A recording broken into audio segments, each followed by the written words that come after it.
হচ্ছে আপনার সেবা এবং সমস্যা সমাধানের রাজনীতি। বাংলাদেশে যেটা রাজনীতিটা আছে সেই রাজনীতিটা হচ্ছে একটা জমিদারি রাজনীতি আছে।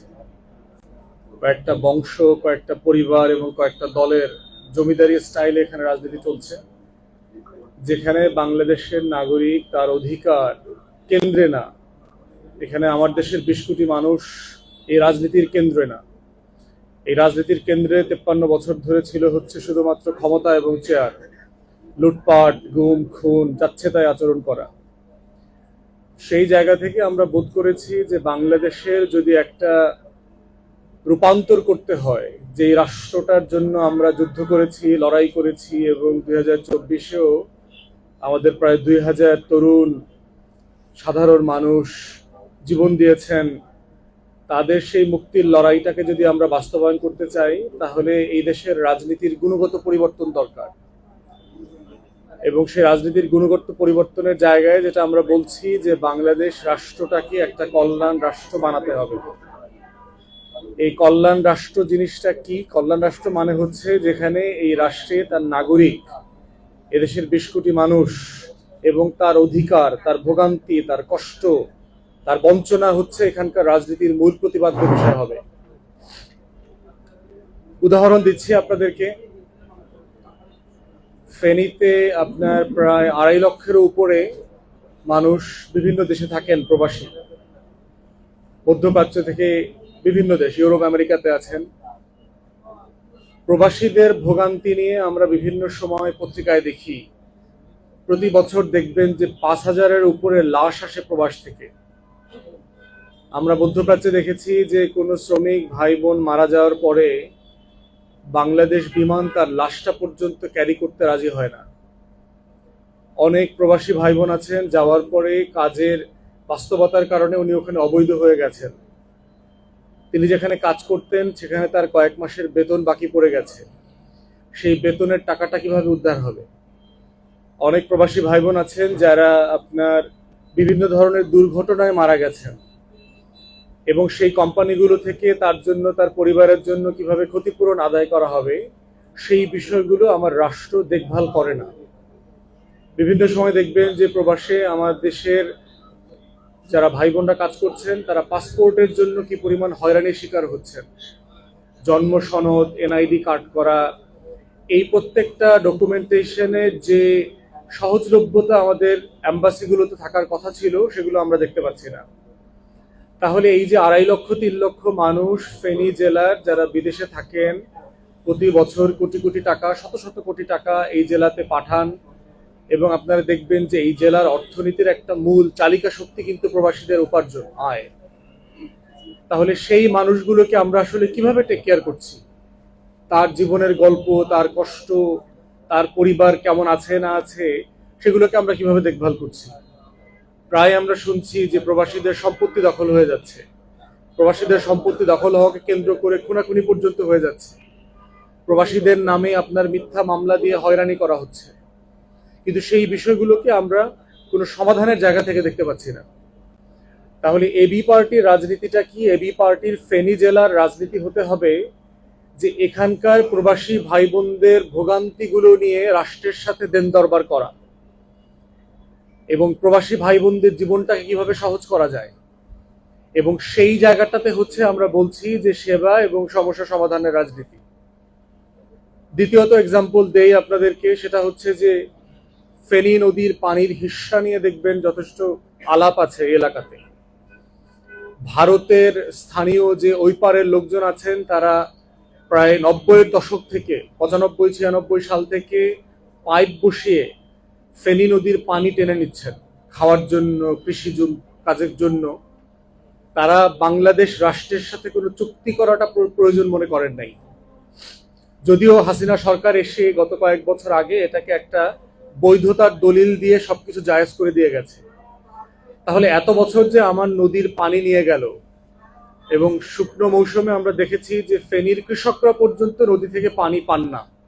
ফেনীর যারা জেলে আছেন তারা ওই নদী থেকে মাছ ধরতে পারছেন না। তাহলে বাংলাদেশ রাষ্ট্রের কাজটা কি? ফেনী নদীর পানিটা দিয়ে ভারতকে খুশি করা, ভারতবাসীকে দেয়া, না বাংলাদেশের মানুষকে দেয়া?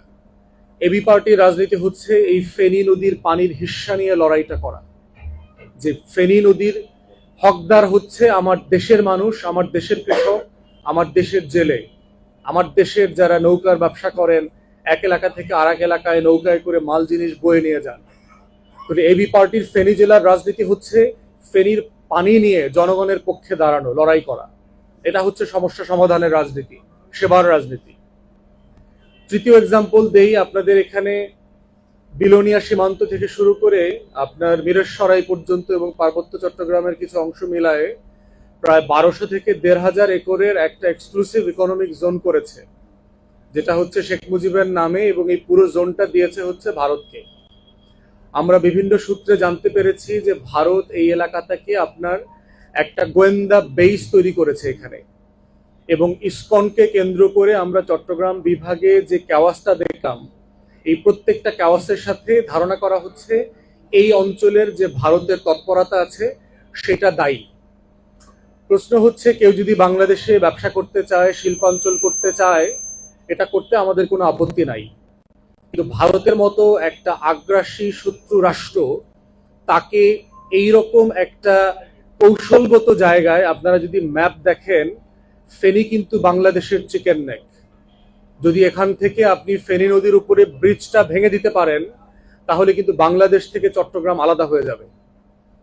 তাহলে সেই রকম একটা কৌশলগত জায়গায় বঙ্গোপসাগরের মুখে ফেনী নদীর মোহনাতে বিলোনিয়া থেকে শুরু করে মিরেশসরাইতে এত বড় একটা অঞ্চল ভারতের মতো একটা আগ্রাসী শক্তিকে দেয়াটা বাংলাদেশের স্বাধীনতা, সার্বভৌমত্ব, মর্যাদা এবং জাতীয় স্বার্থের সাথে যায় না। ইতিমধ্যে আমরা দাবি করেছি যে এক্সক্লুসিভ জোনটাকে বাতিল করে দেওয়ার জন্য। যদি বাতিল করতে না দেয়, তাহলে দ্বিতীয় অপশন হচ্ছে যে এখানে শুধু ভারত না, চীন, পাকিস্তান, রাশিয়া, আমেরিকা, প্রত্যেক রাষ্ট্রকে আপনি ব্যবসা করতে দেন, শুধু ভারতকে এক্সক্লুসিভ জোন দেওয়ার পক্ষে আমরা নই। এবং আমরা এবি পার্টির পক্ষ থেকে বলছি, বারবার দাবি করেছি যে বাংলাদেশের স্বাধীনতা, সার্বভৌমত্বের উপরে কোনো লেনদেন নাই, আমার জাতীয় স্বার্থ এবং আমার মর্যাদার উপরে কোনো লেনদেন নাই, আমি অন্য কারো অধিকারকে স্বীকার করি না।